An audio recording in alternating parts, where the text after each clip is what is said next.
कारगिल की उन ठंडी रातों में जब सब कुछ सामान्य लग रहा था, कहीं एक ऐसी चेतावनी आई थी जिसे अगर समय पर समझ लिया जाता तो शायद हालात कुछ और होते।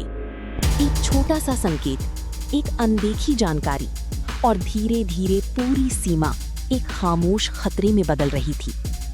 1999 की शुरुआत में जब भारत और पाकिस्तान के बीच शांति का माहौल दिख रहा था, जमीन पर कुछ अलग ही चल रहा था। खुफिया एजेंसियों को कुछ असामान्य हलचल के संकेत मिल रहे थे। ऊंचाई वाले इलाकों में गतिविधि देखी गई थी, लेकिन उसे सामान्य मानकर ज्यादा गंभीरता नहीं दी गई। कुछ इनपुट ये इशारा कर रहे थे कि नियंत्रण रेखा के पास घुसपैठ की योजना बन रही है। ये कोई साधारण सूचना नहीं थी, इसमें पैटर्न था, समय संदिग्ध था और जगहें बेहद संवेदनशील थी।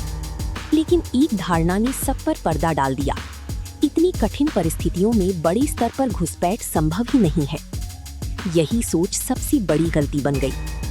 सेना की टुकड़ियां अपनी नियमित व्यवस्था में थीं। हर साल की तरह कुछ चौकियां सर्दियों में खाली कर दी जाती थी, क्योंकि वहां टिकना लगभग असंभव होता है।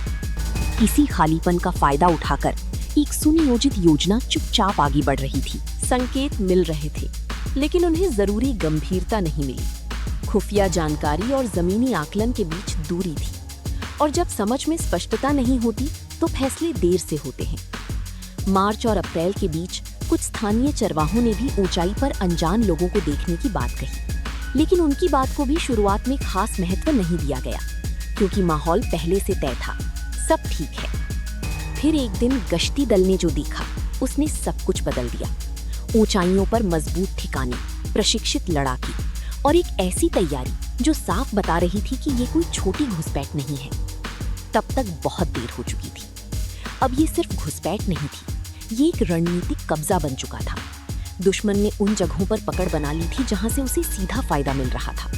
नीचे से उन्हें देखना आसान था, लेकिन वापस लेना बेहद मुश्किल। ये सिर्फ सैन्य चुनौती नहीं थी, ये खुफिया चूक की भी परीक्षा थी।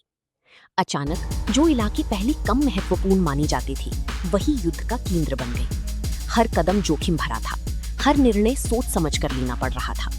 सैनिकों को सीधी चढ़ाई चढ़नी पड़ रही थी, सामने से हो रही फायरिंग के बीच। और इस सब के बीच एक सवाल बार बार उठ रहा था, अगर शुरुआती चेतावनी को गंभीरता से लिया जाता तो क्या ये सब टाला जा सकता था? सिस्टम के भीतर तालमेल की कमी सामने आने लगी। जानकारी थी, लेकिन उसका सही मतलब नहीं निकाला गया।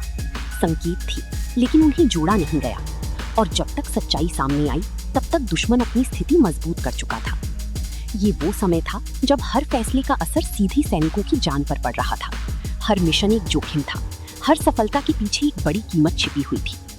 फिर धीरे धीरे जवाबी कार्रवाई तेज हुई, रणनीति बदली, पूरी ताकत से ऑपरेशन शुरू हुआ। लेकिन जो स्थिति पहले रोकी जा सकती थी, अब वो एक कठिन युद्ध में बदल चुकी थी। कारगिल सिर्फ एक युद्ध नहीं था, ये एक चेतावनी था कि कभी कभी सबसे बड़ा खतरा दुश्मन नहीं होता, बल्कि वो अनदेखा संकेत होता है जिसे समय रहते समझा नहीं गया। और जब एक छोटी सी चेतावनी को नजरअंदाज किया जाता है, तो उसकी कीमत अक्सर बहुत भारी होती है।